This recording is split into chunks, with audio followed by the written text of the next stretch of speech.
Hi everybody, welcome back to Kirsty Runs Wild.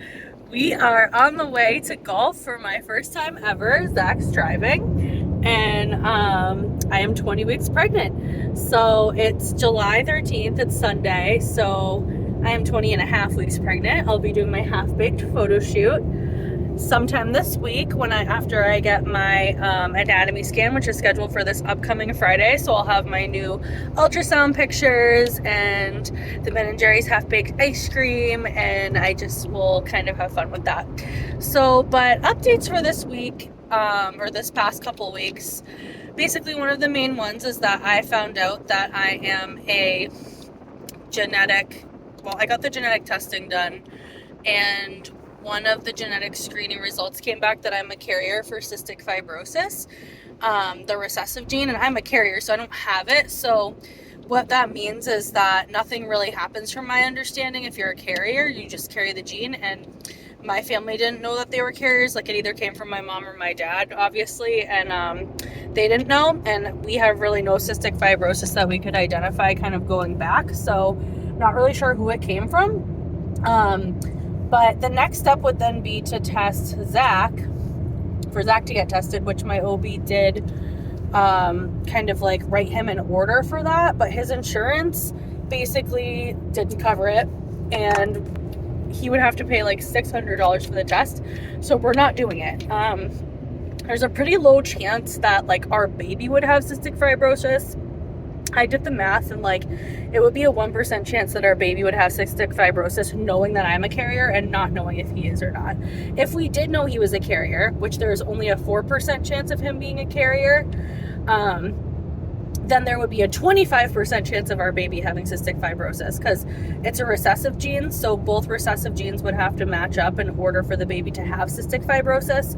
But for the baby to be a carrier, there's also obviously like a much higher chance, but again, like being a carrier doesn't do anything from my understanding. You just like are a carrier of the recessive gene. So I've had a couple of friends with cystic fibrosis throughout my lifetime. It's definitely like a struggle, and like obviously we don't want our baby to have that, but at this point, I guess I talked to my OB's like medical assistant, and she said there's really like nothing else they can do other than just offer to write the order for Zach to get tested, and then if he was a carrier, then we would go to genetic counseling, and I'm not sure like what they would like counsel us with. If that, like, I really don't know. Like, I don't know if they would just educate us about cystic fibrosis, if they would offer me an amniocentesis to like be sure if the baby had it or not, or if there was like other options. I'm just really not sure. But they weren't really like very forthcoming, like my OB office, in explaining like what they would have done there. And I also asked them if they like would consider amniocentesis, which I don't think I would do, because there is a very small chance of miscarriage if you do that. But they were like, no, we don't even do that unless it's like a really high risk pregnancy. And I was like, oh, okay. So basically it's a dead end there. And so yeah, it was a lot of stress the last couple weeks about it, just because like, I don't know, I've had issues with my OB office before, like not writing orders correctly for blood work, and then like Quest, the blood work lab that does our blood testing, like also messing up. So I didn't know if I should just let this go, or if I should like really kind of like advocate and call and make sure. And so it was kind of annoying, but we're at the other side of it now, and I think we've just like decided to just let it go and hope for the best. Like I said, there's probably a 1% chance our baby has cystic fibrosis, so it's pretty low. So I think we'll just let it go. We can't afford $600, who can, for like that blood test. And Zach and I have just decided that it's just not worth it. It just kind of begs the question in the first place, though, like, why do all the genetic testing and like the blood testing if like we're gonna get to this point? But you don't know, right? Like, they could have found something else that was different, not just that I'm a genetic carrier for cystic fibrosis, and maybe like that would have been really helpful and we could have done other things. So, you know, I guess like I can't regret like doing the blood testing in the first place. I definitely have friends that opted out of it completely for kind of this reason of like they just didn't want to worry, like if something did come up, like they like really what else could you do about it other than really get educated. I know there's some other options, but some people just know that they wouldn't do anything about it anyway. They would just they just rather like not have the stress and deal with it if the baby, you know, is born and has some kind of a condition. They'd rather deal with it then. So I don't know, we're kind of on the fence, so we're just gonna let it go. So that was one of the major things that happened in the last few weeks. Another kind of major thing is that I've really been planning the baby shower with my best friend Jess and my mom. We've decided on the theme, a little monkey's on the way.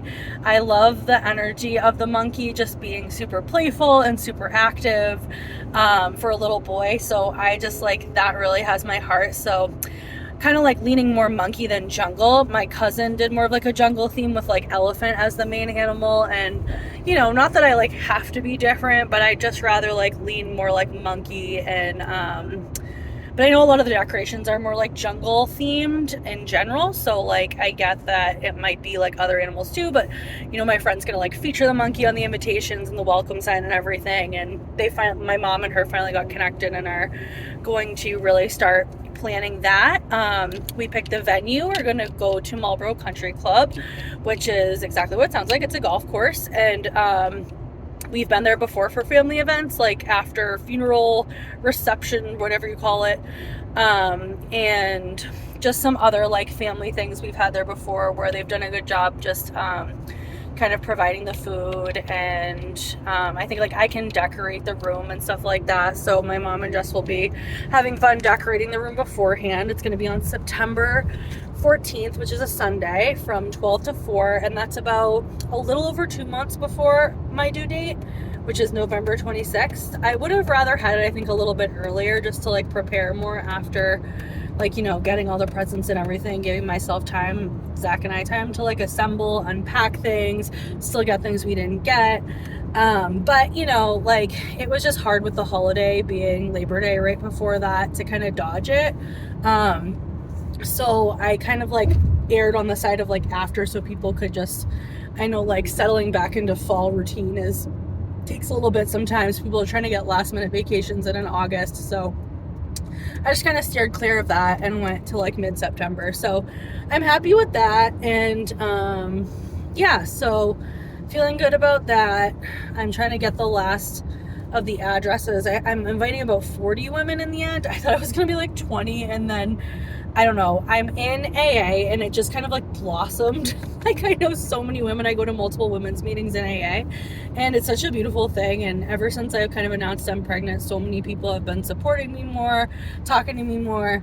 So it's just kind of like interesting just to having to cut off like who to invite at a point like to the baby shower has been a little bit difficult, but I think I feel good about like my line right now. And yeah, so it's gonna be about 40 women, and some of my family, Zach's family, some of my mom's friends, and my friends from AA, Jess, who's my friend from my internship, and then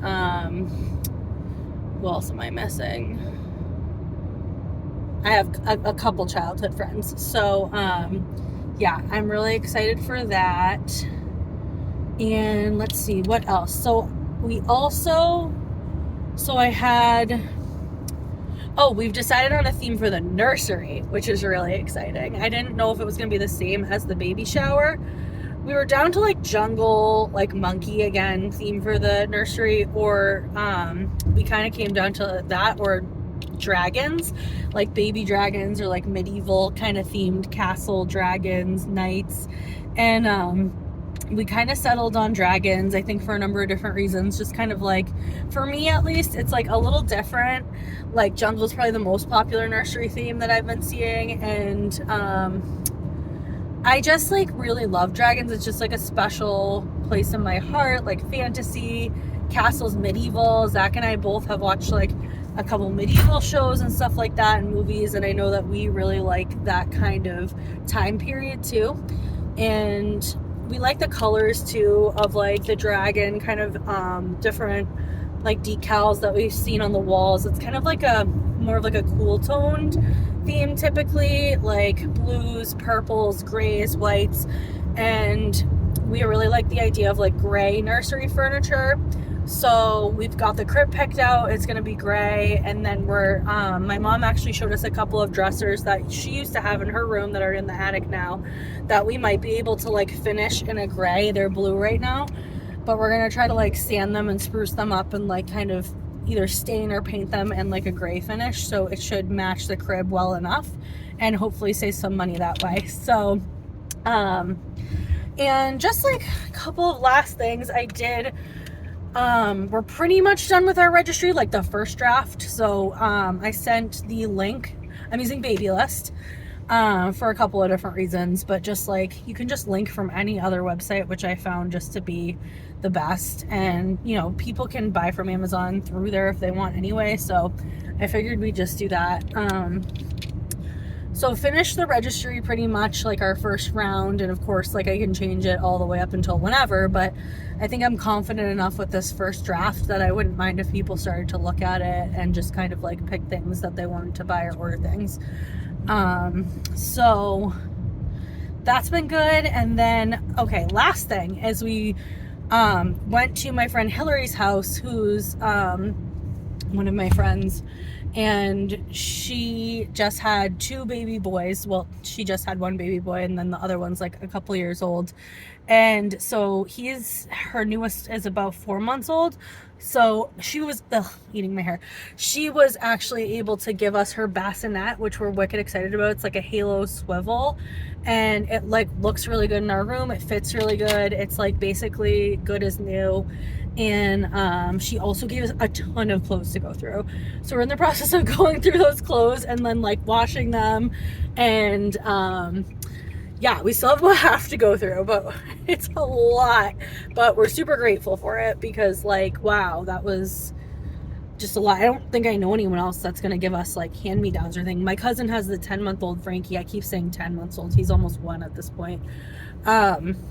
But she might be planning on having another kid, so I'm not sure if she's going to give us any, like how much hand-me-downs she's going to give us. So, but yeah, so that's pretty much the updates. And then, so this coming Friday is going to be our anatomy scan. The big one, the 20-week, but I'll be at 21 weeks. So, you know, we will confirm that it's a boy, hopefully, and just make sure like everything else is good there. We'll get to see the baby. We're super excited. It's supposed to be like the last ultrasound, so I can't believe that, but really excited for that. Gonna do that half-baked photo shoot, and I will update you guys later. We did tour St. Vincent's Hospital, a different hospital, but more to come with that. I'll let you guys know later what I'm thinking, if I'm going to stay or transfer OBs, but for now, we're going to stay so we can do that anatomy scan uninterrupted. So, all right, I will see you guys later. Bye.